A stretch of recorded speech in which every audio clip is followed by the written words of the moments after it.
I'm making a quick video just to show you what I'm talking about in terms of the courses on Blackboard.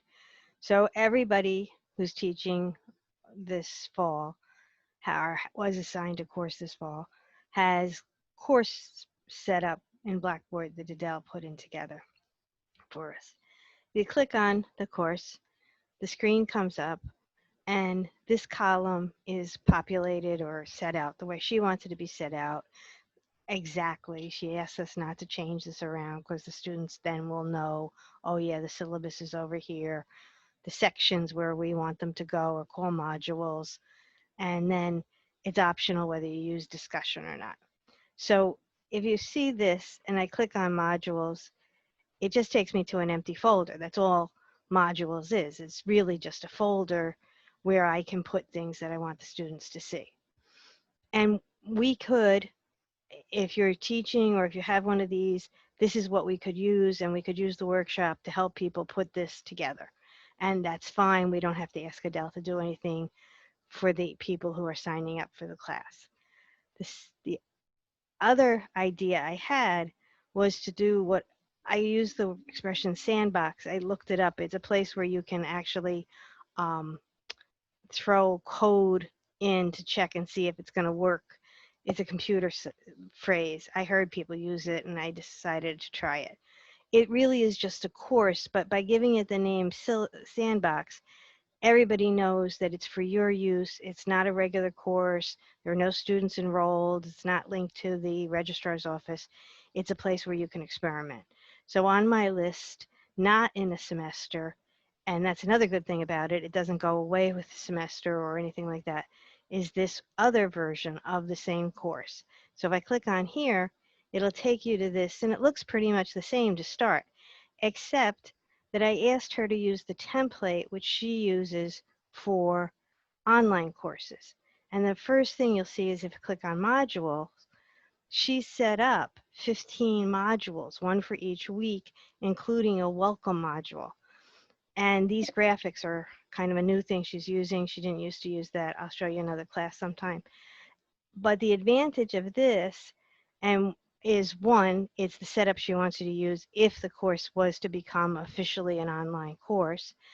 And the chief thing it has is this first module, this first page that the students see.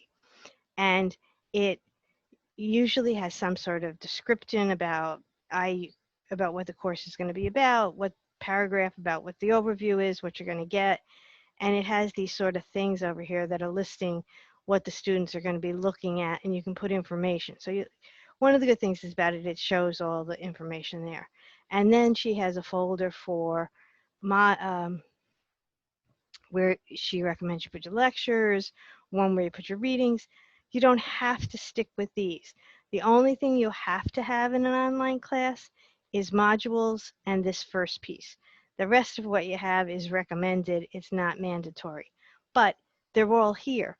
And so the only reason to have anybody have it set up is if you want to have all this in place so you can just add your material to here when you think you're ready to start working on an online version, then this would be a good place to go. The idea of Sandbox is just a generic idea that it's only you. It's not Adele, it's not anybody else. You can experiment with tests or assignments and see what they're like. If we say just go ahead and make a course where we can work in ours on ourselves and don't say anything else, the chances are she's going to set it up like this, which really doesn't have anything else built in. And that's not, you know, tragedy. You can put in the stuff you want, but it wouldn't have those openers that she likes for the online version.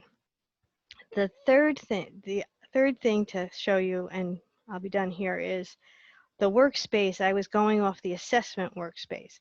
And the workspace, all of these people are listed as instructors. I looked at it, it's like 38.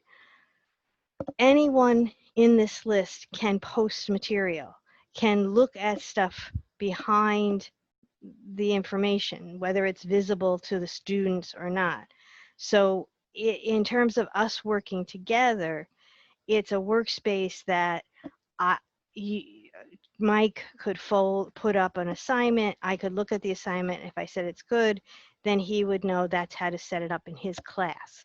But that's the only purpose for this. And those are the three pieces I'm talking about.